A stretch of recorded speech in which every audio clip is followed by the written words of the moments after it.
Hello and welcome to your astrological vibrations for Saturday, October 14th, 2023 by Gaia Blooming.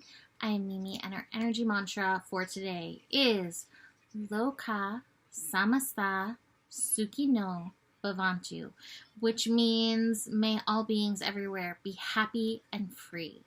And in this expansive new moon solar eclipse energy, 21 degrees is a degree of expansion. We can take that energy, that blessing, that wish and blessing for everybody, and hold that sense of peace. And especially if you live in a more peaceful place in this world at this time, see where you can hold and extend that peace. Now, I have a one-time offer for you. Patreon's doing something weird. And for some reason, anybody who's ever signed up for my Patreon, and kind of follows it, even if you don't pay for it, it is posting things for them right now. So I just recorded my Patreon video. We started by doing 108 repetitions of Loka Samasa Sukhi no Bhavantu using this beautiful reflective mala that a friend made me.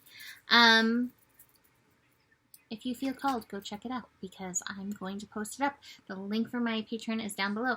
And if you feel called to sign up, thank you for that too. That being said, let us dig into this eclipsey energy.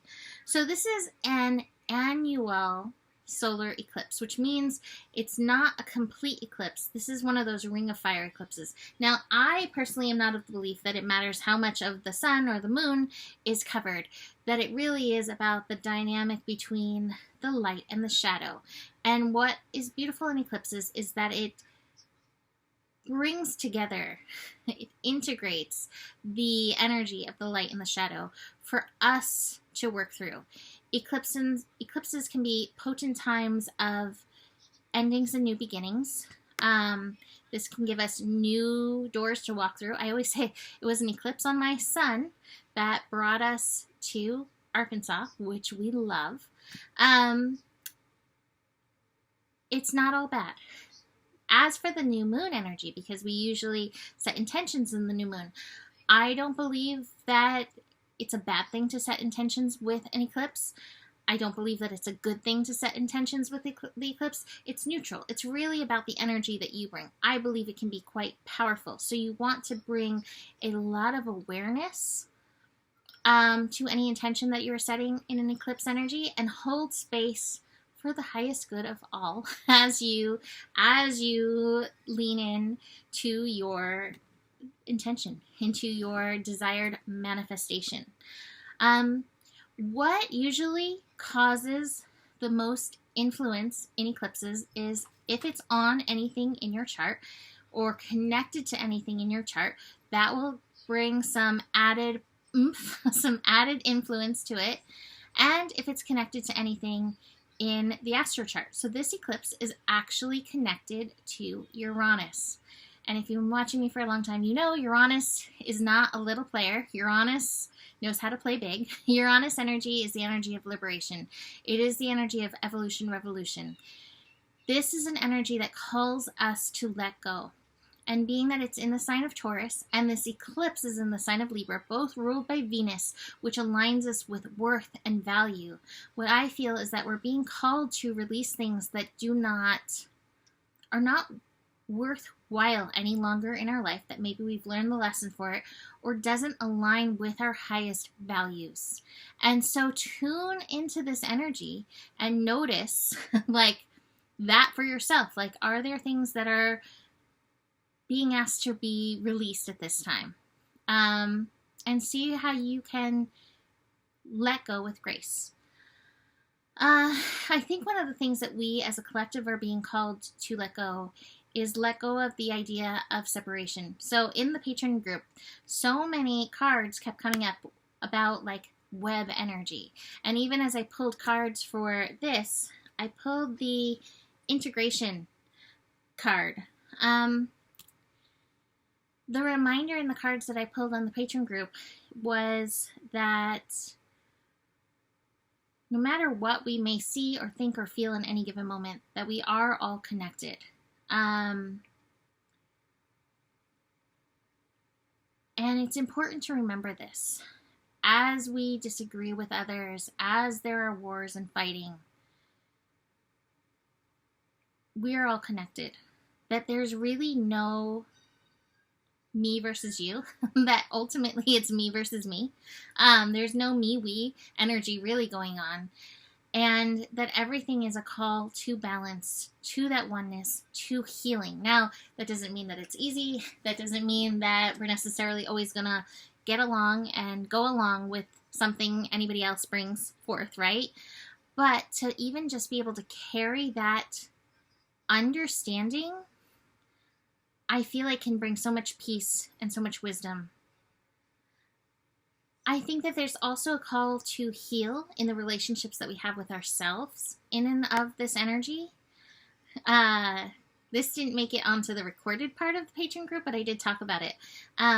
So I woke up this morning from a really interesting dream.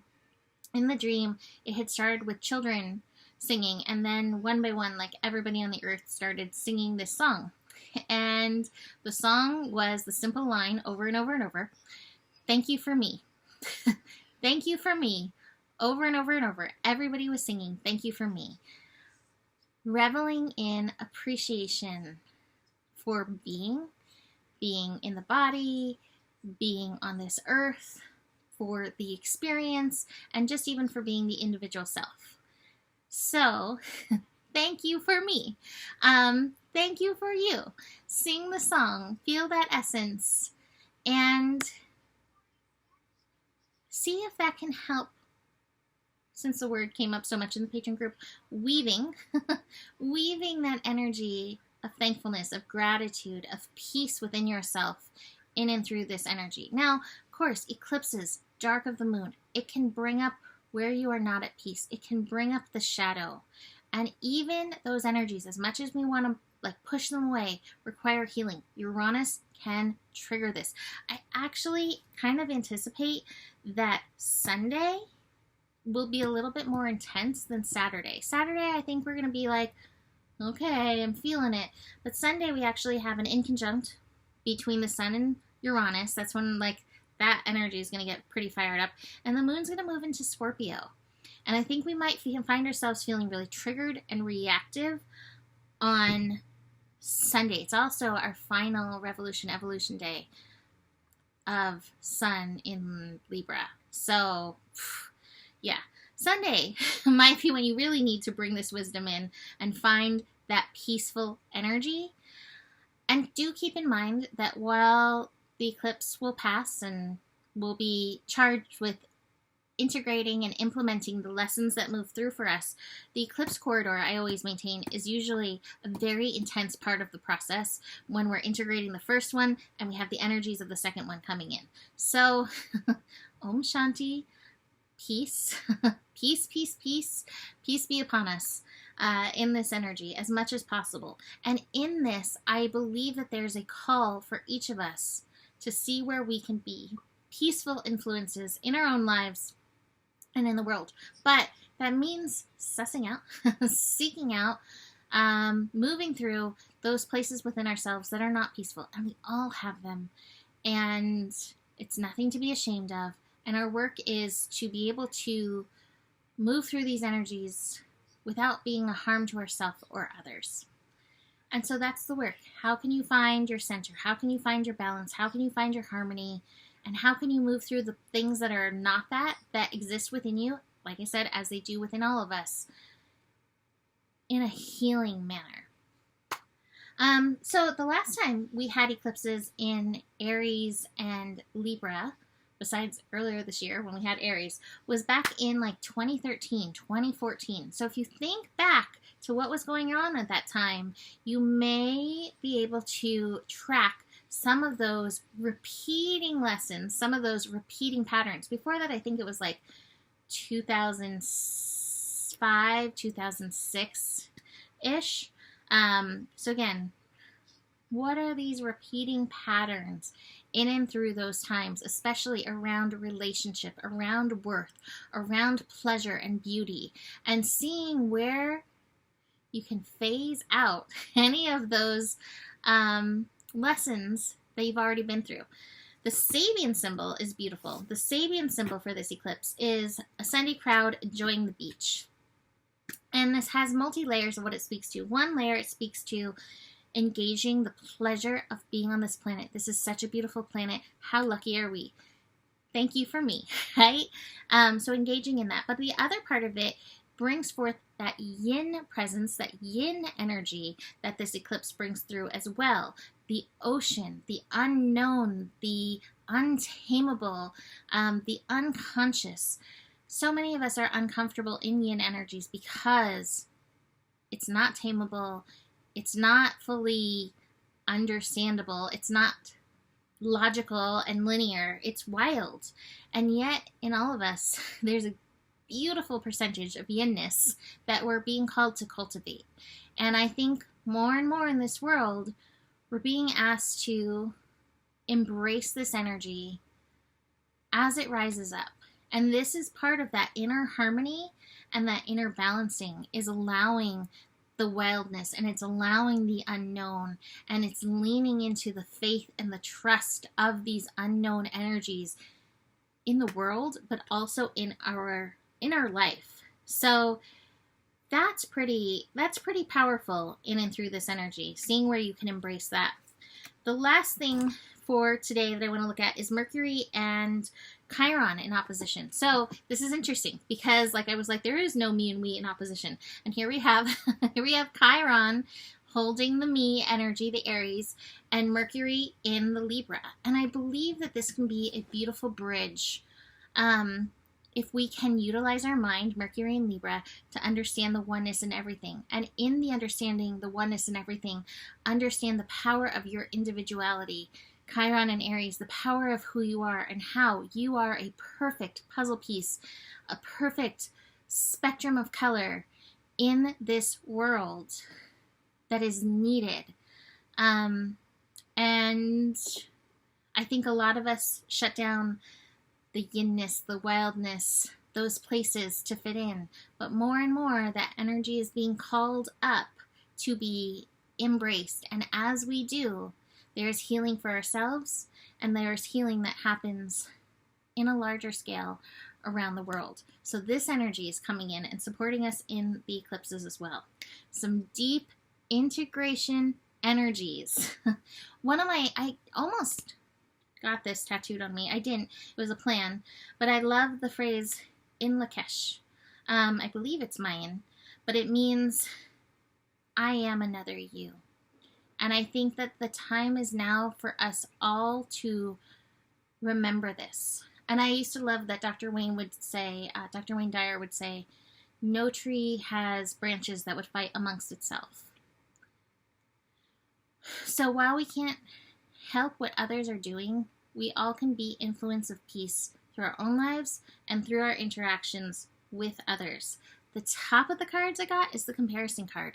Noticing when we're comparing and noticing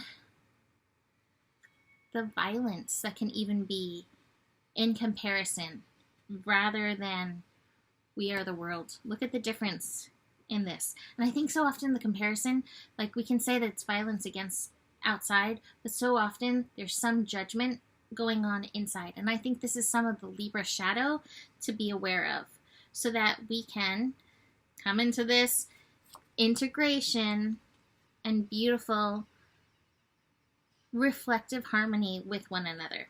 The final card that I have is the playfulness card. Oops. That I'm throwing around. Embracing playfulness, embracing pleasure, embracing beauty. That is part of the work of Libra. Let the beauty you love be what you do. There's hundreds of ways to kneel and kiss the ground. Be playful today if you can. Even if your playfulness is just leaning over and talking to a flower. But embrace that energy, because that also helps bring peace.